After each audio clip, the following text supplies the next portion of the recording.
Willpower, iroda. Juda ham qiziq mavzu. Hozir shu haqida biz o'qiymiz. Demak, har doimgidek birinchi bo'lib title-ni o'qiymiz. Willpower demak iroda. Demak, biz bu paragrafda iroda haqida o'qiymiz. Endi title bilan tanishganimizdan keyin subtitle o'qishimiz kerak albatta, agar subtitle bo'lsa. Bu paragrafda subtitle yo'q, bu passageda subtitle yo'q. Shuning uchun biz to'g'ridan-to'g'ri savollarga qarashga o'tamiz. Bizda berilgan true false not given savol turi, buning javoblari ketma-ketligi har doim order bilan. Keyingi savol turimiz matching names. Matching names javoblari order bilan emas, lekin javoblari paraphrase qilinmaydi. Shuning uchun ismlar paraphrase qilinmaydi. Shuning uchun javob topish juda ham oson bo'ladi. Keyingisi esa bizda multiple choice savol turi berilgan. Juda ham oson. Endi keling biz savollarini o'qib qo'yamiz. Demak, har doimgidek men true false not givenni ikkitasini o'qib qo'yaman, chunki birinchisi agar not given bo'lsa, ikkinchisi menga signal beradi, juda birinchisi o'tib ketganligini yoki not given bo'lganligini. Xullas, birinchisini o'qiyman. Willpower is the most significant factor in determining success in life. Demak, iroda hayotda muvaffaqiyatni aniqlashda eng muhim faktor.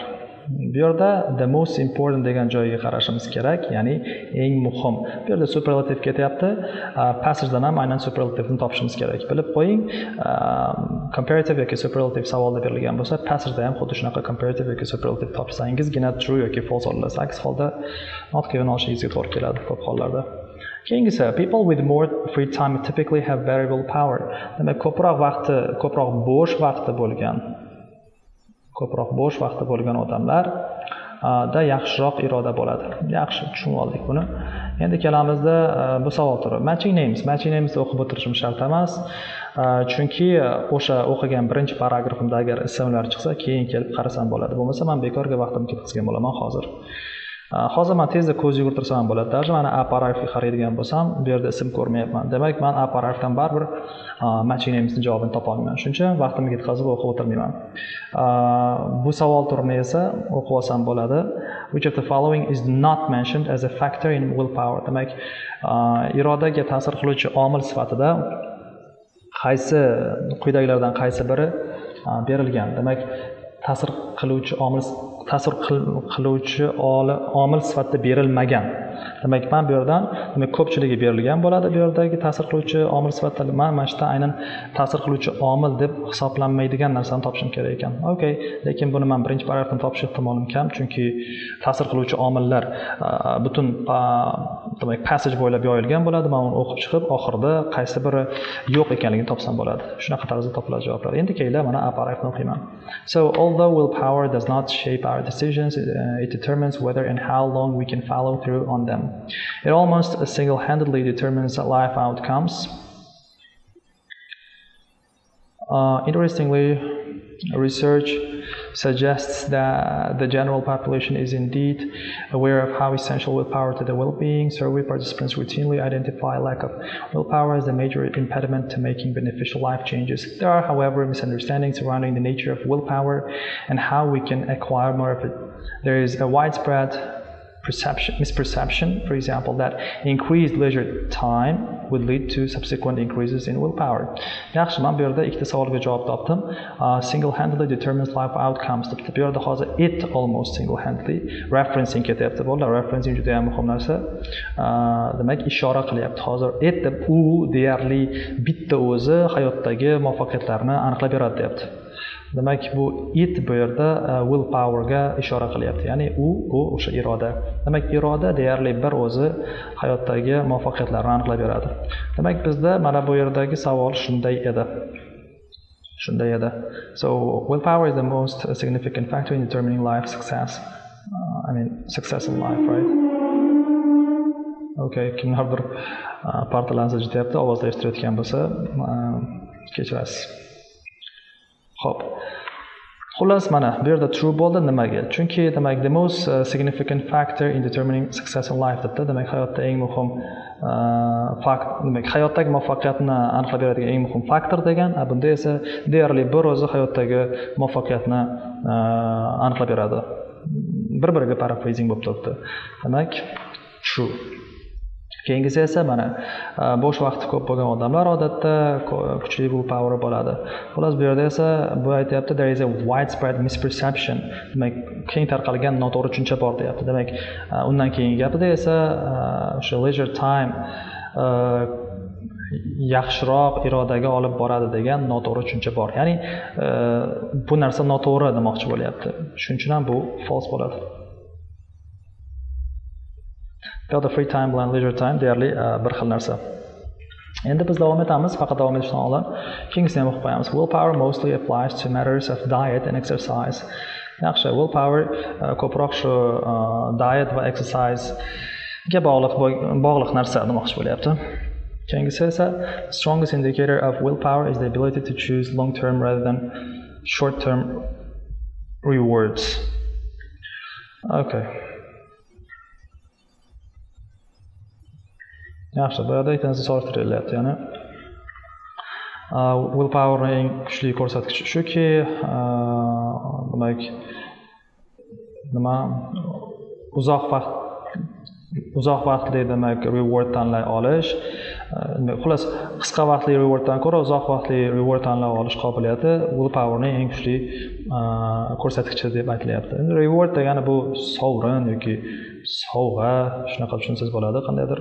Lekin bu yoqda shu reward bilmadim, sovrin yoki sovg'a deb tushunsangiz bo'ladi. Xo'p. Endi o'qiymiz, qani ketdi. So although the concept of willpower is often explained through single word terms such as resolve or drive, it refers in fact to a variety of behaviors and situations. There is a common perception that willpower entails resisting some kind of a treat such as a sugary drink or a lazy morning in bed in favor of decisions that we know are better for us, such as drinking water or going to the gym. Of course, this is a familiar phenomenon for all, yet willpower also involves elements such as overriding negative thought processes, biting your tongue in social situations, or persevering through a difficult activity. At the heart of any exercise of willpower, however, is a notion of delayed gratification, which involves resisting immediate satisfaction of a course that will yield greater or more permanent satisfaction in the long run. Yaxshi. Bu yerda ham ikkita savolga javob chiqqanday bo'ldi. Hop, willpower mostly applies to matters of diet and exercise. Hop, bu yerda mostly degan joyi bu yerda muhim edi. Bu joyga e'tiboringizni qaratish esdan chiqdi. Demak, mostly willpower asosan diet va qanday ovqatlanishingiz va mashq qilishingizga bog'liq deyapti. Lekin bu yerda bu narsa noto'g'riligini aytdi. Ya'ni willpowerga ta'sir qiluvchi bir nechta narsalarni aytdi. Tam ovqat yeyish, shakarli mahsulotlar, balobatlar gapirdi. Lekin at the heart of degan joyi bor edi. Qayerda o'sha joyi? Xo'p, mana. At the heart of any exercise of willpower, demak, willpowerni mashq qildirishning yuragida, ya'ni markazida eng asosiy narsasi deyapti. Eng asosiy narsasi boshqa narsa, ya'ni boshqa narsani gapirib ketdi bu yoqda. Eng asosiy narsasi demak bu narsa emas, ya'ni willpower demak asosan diet yoki exercise ga bog'liq narsa hisoblanmaydi.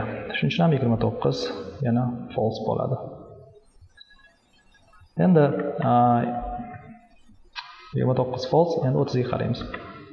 30imizning javobi the strongest indicator of willpower mana shu narsa, mana oxirgi gapda xuddi shu yerning o'zida ham yana keyingi gapimiz shu 30 ga javob bo'ladi. Ya'ni aytilyaptiki, demak delayed gratification, ya'ni kechiktirilgan rohatlanish deymizmi? Shunday desak bo'ladi. Kechiktirilgan rohatlanish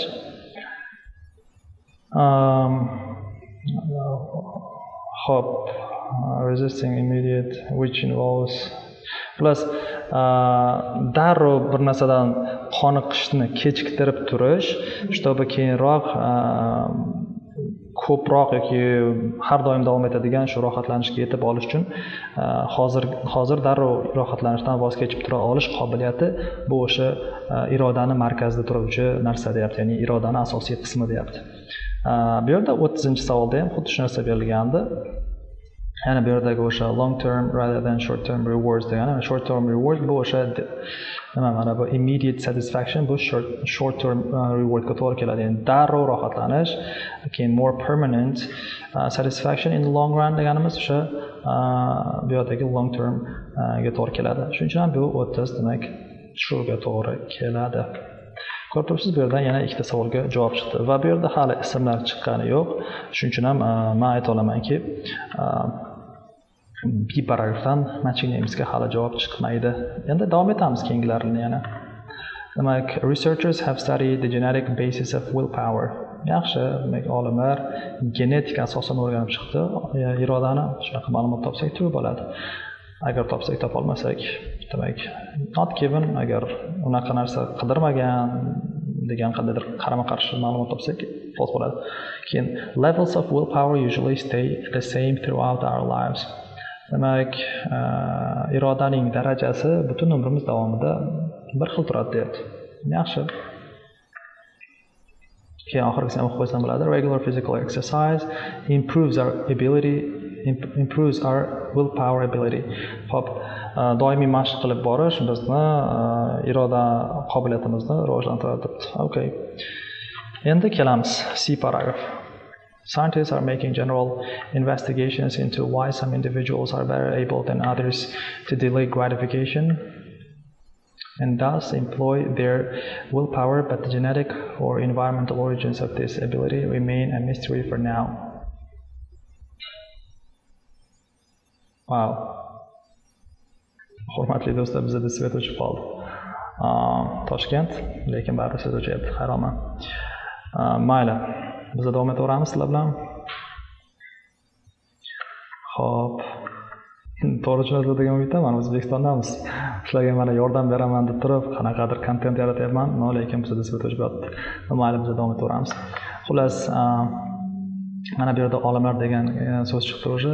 Demak, hozir 31 ga javob chiqish ehtimoli bor, chunki researchers and scientists they are kind of paraphrasings, right? Synonyms. Scientists are making general investigations into why individuals are better able than others to delay gratification and thus employ their willpower, but the genetic or environmental origins of this ability remain a mystery for now. Yaxshi. Some groups who are particularly vulnerable to reduce willpower capacity, such as those with addictive personalities, may claim a biological origin for their problems. What is clear is that levels of willpower typically remain consistent over time. Okay. Studies tracking individuals from early childhood to their adult years demonstrate a remarkable consistency in willpower abilities. In the short term, however, our ability to draw on willpower can fluctuate dramatically due to factors such as fatigue, diet, or stress. Indeed, research by Matthew Galiot suggests that willpower, even in the absence of physical activity, both requires and drains blood glucose levels, suggesting that willpower operates more or less like a muscle, and like a muscle requires fuel for optimum functioning. Okay. Xullas, bu yerda mana demak 31 savolda aytilgandiki, genetic basisni qidirishgan degan. Bu javobimiz not given bo'ladi. Ya'ni genetic basisni demak study qilmagan, ya'ni o'rganib chiqishmagan. Bu yerda hozir aytilgan, but the genetic, mana olimlar demak qandaydir tadqiqotlar qilib boryapti dedi, lekin genetic yoki bo'lmasam environmental kelib chiqishi irodani noma'lum deyapti. Hozirgacha demak sir bo'lib qolmoqda deyapti. Lekin hozirgacha sir bo'lib qolmoqda degani ular tadqiqot qilmadi degani ham emas, yoki tadqiqot qildi-yu lekin baribir ma'lumotni topa olmadi degani ham emas. Shuning uchun javobimiz not given bo'ladi. balki tadqiqot qilgan u topolmagan, balki tadqiqot qilishmagandir. Biz bilmaymiz bu haqida aynan researcherlar tadqiqot qilganmi yo'qmi, shuning uchun not given. Keyingisi levels of willpower usually stay the same throughout our lives. Endi bu narsa to'g'ri, true. Menimcha bu joyni o'zlaring ham topdilaring. Hozir o'qigan paytim tagiga chizib qo'ydim. Demak, men ham aytibdi, nima tushunarli bo'lgan, tushunarli narsa shuki, deyapti. Willpowerni demak darajasi, demak odatda, typically odatda bir xil bo'lib qoladi. Demak, over time, vaqt o'tgan sari bir xil bo'lib qoladi. Demak, bu yoqda throughout our lives bilan over time shu bir xil narsa. Keyin orqasidan berib qo'ydi. Studies tracking individuals from early childhood to their adult years demonstrated remarkable consistency in willpower abilities. Mana men aytibdi. Demak, yoshlikdan shu katta bo'lguncha shuni ko'rsatyaptiki, xullas consistency bor. Ya'ni bir xillik ushlab qolinar ekan. Xullas bu shu. And the regular physical exercise haqida hali ma'lumot topganim yo'q. Lekin Matthew Gilliard degan odamning ismi chiqdi. Demak, bizga hozir mashinamizga ham javob chiqadi degani bu. Demak, bu yerda Matthew Gilliard ismi bor ekan. Biz matching name savol turiga ham javob topishimiz mumkin. Endi kelinglar qaraymiz. Matching namesdagi savollarga, ya'ni o'sha gaplarga. So this researcher found what? Demak, nima qilgan ekan har bitta demak researcher.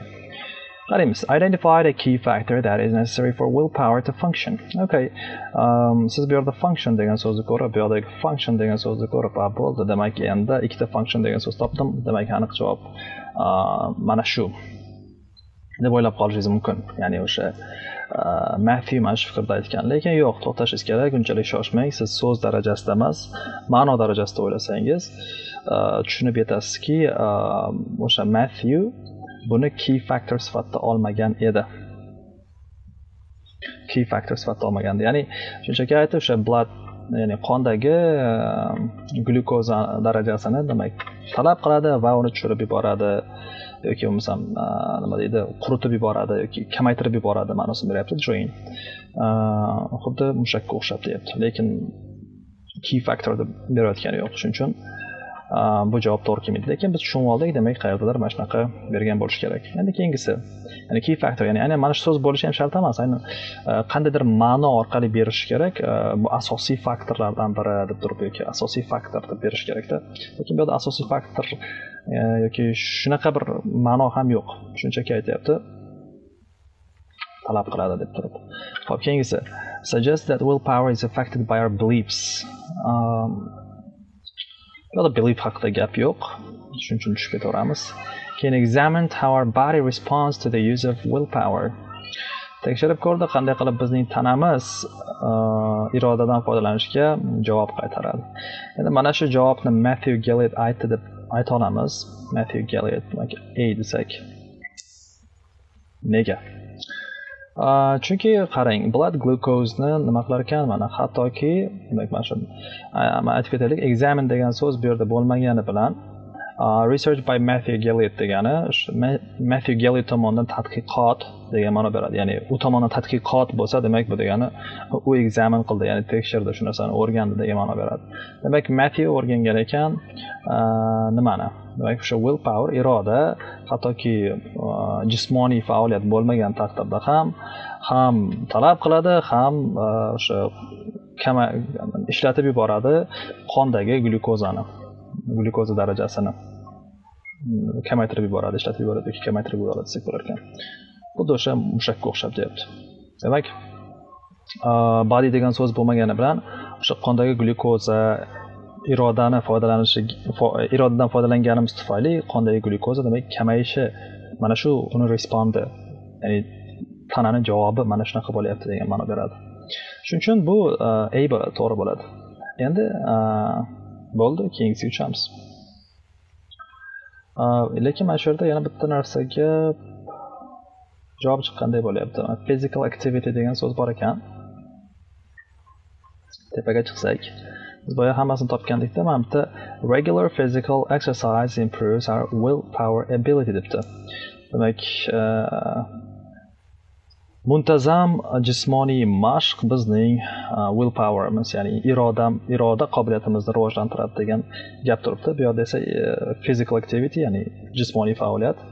degan so'z bor. Lekin uni willpowerga qandaydir ta'siri haqida gap yo'q. Shuning uchun bu yerga men not given olgan bo'lar edim. Not given olgan bo'lardim, chunki o'stiradimi yoki pasaytirib yuboradimi u haqida ma'lumot yo'q. Lekin esingizda turib turish kerak bu joyi, chunki hali keyingi paragraflarda balki shu haqida ma'lumot chiqib qolsa, shu haqida ma'lumot keyingi paragraflarda not givenni olib o'zgartirib qo'yasiz. Yoniga shuncha men unda o'qib qo'yaman. Agar shu keyingi paragrafda mabodo chiqib qolsa o'zgartiraman degan fikrim bo'lsa, yoniga unda o'qib qo'yaman. Atak not given menimcha o'zi bu haqida boshqa qaytarilmasa kerak, chunki true false'lar mana shu yerda tugagan deb tuyulyapti shu ABC paragraflarda. Endi mabodo har ehtimolga qarshi berib qo'ydim. Endi keyingisiga tushsak bo'ladi. Hop. These observations lead to an important question. If the strength of our willpower at the age of 35 is somehow pegged to our ability at the age of 4, are all efforts to improve our willpower certain to prove futile? According, I don't know this word futile actually, whether it's futile or futile, I don't know how to pronounce it correctly as well. So that's why I'm just guessing. Okay. Yeah, you see, I'm just trying to prove that you don't have to know every single word, but you can just guess some of the words. Yeah, and get band 9 in reading test. According to newer research, this is not necessarily the case. Gregory M. Walton, here another name, for example, found that a single verbal cue telling research participants how strenuous mental tasks could energize them for further challenging activities made a profound difference in terms of how much willpower participants could draw upon to complete the activity. Just as our willpower is easily drained by negative influences, it appears that willpower can also be boosted by other prompts such as encouragement or optimistic self-talk. Encouragement, ya'ni maqtash yoki bo'lmasam o'ziga bo'lgan yaxshi gaplar orqali demak willpower kuchayishi mumkin ekan. Ya'ni self-talk o'ziga gapirasiz. Ha, men buni qila olaman. Mana shu narsalar ham demak irodani kuchaytirishi mumkin ekan. Yoki birov sizni maqtasa ham. Xo'p, Gregory Walton aytgan joyini ko'rdik. Endi bu paragrafda ham tepadagi demak physical activity uni kuchaytirish haqida gap yo'q edi. Shuning uchun unga qarab o'tirmaymiz. Qaraymiz endi. A key factor that is necessary for willpower to function. Key factor topgan yo'q hali bu. Bunisi suggests that willpower is affected by our beliefs.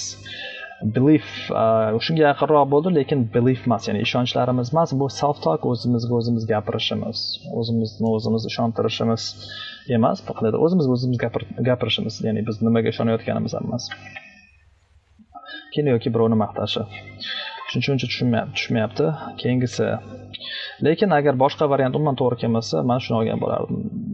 Ya'ni o'sha mana Gregory'ni, ya'ni B'ni shu yerga qo'ygan bo'lardim agar boshqa hech qaysi variant to'g'ri kelmasa. Discovered how important it is to make and track goals. Hop, topdiki, hammasini o'qib ko'ryapman, shtabi keyingi paragraflarda yana boshqa o'qib o'tiramiz uchun. So discovered how important it is to make and track goals. Demak, maqsadlarni qo'yish va ularni kuzatib borish qanchalik muhimligini tadqiqot qilgan ekan.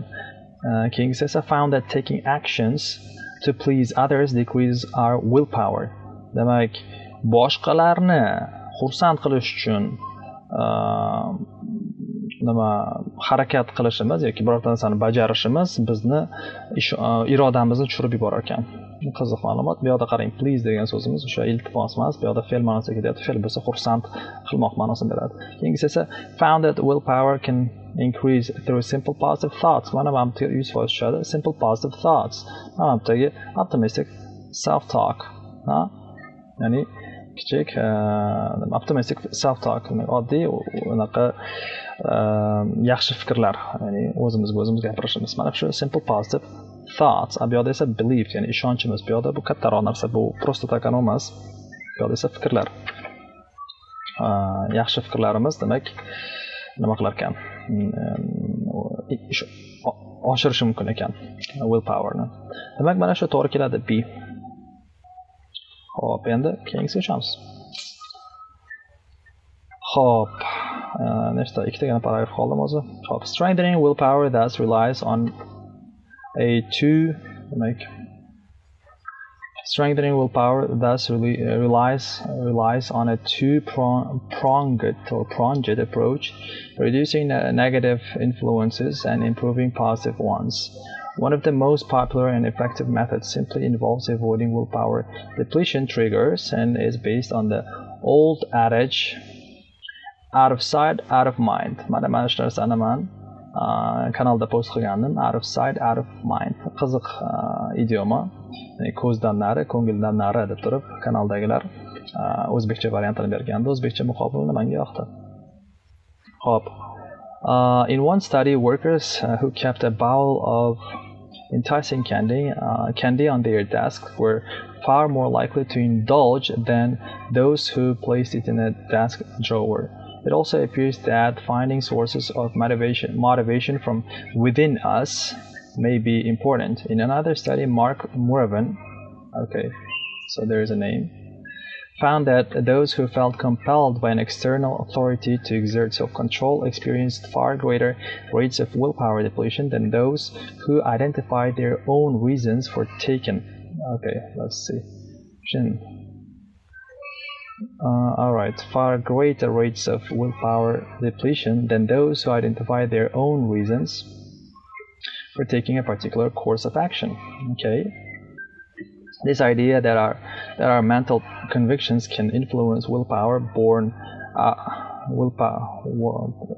alright, I lost the track. So this idea that our mental convictions can influence willpower was born out by Veronica Job. Okay, Veronica Job. Her research indicates that those who think that willpower is a finite resource exhaust their supplies of this commodity long before those who do not hold this opinion. Okay, hop, tushunib oldik buni, endi o'qiymiz. So, identified a key factor that is necessary for willpower to function. Suggested that willpower is affected by our beliefs. Suggested that willpower is affected by our beliefs. Bu yoqda mana Veronica Job aytganda, demak, this idea that our mental convictions can influence the willpower. Mana mental conviction, bu bizni demak aqliy ishonchlarimiz, ya'ni bizni fikrimiz demoqchi, ya'ni bizni ishonchimiz. Bizni ishonchimiz mana shu beliefga to'g'ri keladi. Mana shu Veronica Jobniki. Endi shuni olamizda. Qani Veronica Job D ekan. Dini bu yerga, demak, uzr, dini bu yerga qo'yamiz. Xo'p. Endi dini qo'yib bo'lgandan keyin keyingisini ko'ramiz. Mana Mark Muravan ham nimadir degandi. Discovered how important it is to make and track goals. Making and tracking goals haqida gapirgan yo'q menimcha. Lekin boya demak boshqalarni please qilsak, bir narsalar degan narsa bor edi. Found that taking actions to please, yes, mana others decreases our willpower. Demak buni aniq to'g'ri keladi. Mana Mark deb bo'lsak, menimcha hech kim hayron qolmaydi. Qani bu yoqda Mark? Mark mana C.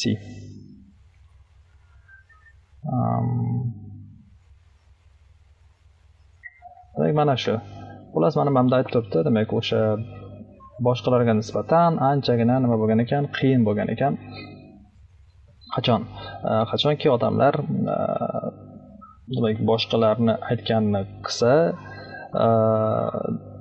qiyin bo'lgan ekan, irodasi kuchli bo'lishi. Chem anaqa o'zi xohlab, o'zi tushunib, ichidan motivatsiyasi kelganlarga nisbatan shu ularni irodasi tezda tushib ketgan ekan. Xolos mana bunday aytibdi. Who felt compelled by an external authority to exert self-control. Exert degani shu use, self-control. Experience far greater rates of willpower depletion. Depletion bu tugab qolish. Depletion, deplete degan so'zdan kelib chiqqan. Yemirilib ketish, tugab qolish degani. Xullas mana shu joyda. Shuning uchun javob shunaqa bo'ldi. Endi keyingisiga o'tamiz. Bo'ldi, ikkitasini topdik. Bizga yana ikkita javob topsak bo'ldi shu bilan. Keyin oxirida topsak bo'ldi. Ozgina cho'zilib ketdi chetda video lekin. Xo'p, mayli. Willpower is clearly a fundamental to our ability to follow through on our decisions, but as psychologist Roy Baumeister has discovered, a lack of willpower may not be the sole impediment every time our good intentions fail to manifest themselves. A critical precursor, he suggests, is motivation. If we are only mildly invested in the change we are trying to make, our efforts are bound to fall short. Okay. This may be why so many of us abandon our New Year's resolutions if these were actions we really wanted to take, rather than things we felt we ought to be doing. We would probably be doing them already. In addition, Moravan emphasizes the value of monitoring progress towards a desired result, such as by using a fitness journal. Monitoring progress towards a desired result, such as by using a fitness journal or keeping a record of savings towards a new purchase. The importance of motivation in monitoring cannot be overstated. Indeed, it appears that even when our willpower reserves are entirely depleted, motivation alone may be sufficient to keep us on the course we originally chose. Okay. Ikkita javob chiqdi menimcha. So identify a key factor that is necessary for willpower to function. Bu gapni Roy Baumeister aytgan, endi to'g'ri aytyapman deb o'ylayman ismini. Hop, nega nima hozir sizga tushuntiraman. Key factor degan so'zimizga mana bu sinonim bo'lib turibdi, ya'ni critical precursor, ya'ni critical degan o'ta muhim demak ko'rsatkich demak nima ekan? O'sha motivation ekan.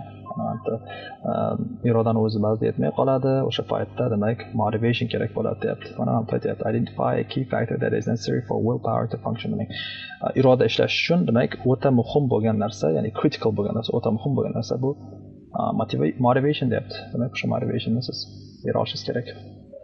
Xo'p, keyingisi esa discovered how important it is to make it in track goals. Endi bu mana ham turibdi o'zi. Demak monitor degani kuzatib bormoq, to'g'rimi?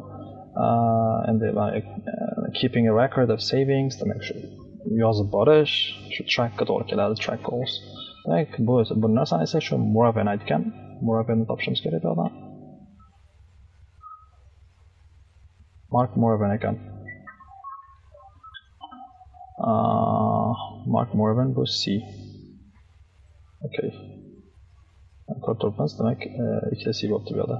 Xo'las mana shu ikkalasi. Endi oxirgisini bitta o'qib javobini topib qo'yamiz. Xo'p, qaysi narsani aytmagandi, ya'ni willpowerga ta'sir qiluvchi, ta'sir qilmaydigan narsani buning ichidan topishimiz kerak, demak ta'sir qilmaydigan narsani. So willpower is affected by physical factors such as tiredness. Endi bu narsa haqida berilgandi anaqada paragrafda. Agar buni tanlasak to'g'ri bo'lib qoladi. Ya'ni rostdan ham tiredness ta'sir qiladi willpowerga. Bu narsa bor, lekin biz ta'sir qilmaydigan narsani topishimiz kerak. Our fundamental ability to delay pleasure. Endi bu narsa ham berilgandi. The levels of certain chemicals in our brains. Demak, miyamizdagi qandaydir maxsus kimyoviy vositalar, qandaydir chemicallarda xullas. O'sha miyamizdagi maxsus kimyoviy vositalar haqida umuman gapirilmadi. Shuning uchun javobimiz C bo'ladi deb o'ylayman. Endi DNA qarab qo'yamiz. Environmental cues such as the availability of a trigger. Endi trigger haqida ham qaysi paragrafda gapirib o'tilgandi. Shuning uchun endi boshqa hech qaysi to'g'ri kelmaydi. Demak javobimiz C. Demak mana shunaqa qilib javoblar topiladi. Javoblar topilishi ko'rib turibsiz, unaqangi qiyin emas. Endi men sizga bu yerda ozgina bitta narsani aytib ketay. Paragrafni o'qiyotganingizda, passageni o'qiyotganingizda iloji boricha o'sha passagega juda ham o'zingiz qiziqishga harakat qiling. Chunki men mana shu passageni o'qiganimda juda ham ko'p narsa o'rgandim. O'sha iroda haqida, bu yerda iroda haqida juda ham ko'p fikrlar berilgan ekan. Ularni o'qib, yaxshilab oxirigacha tushunsangiz maza qilasiz. Xo'p, o'ylaymanki bu video sizga foydali bo'ldi. Agar foydali bo'lsa, albatta kommentga yozib qo'ying va o'sha IELTS ko'tarilib yurgan o'rtoqlaringizga yuborib qo'ying. Ular ishlab ko'rishsin va bilimini oshirsin.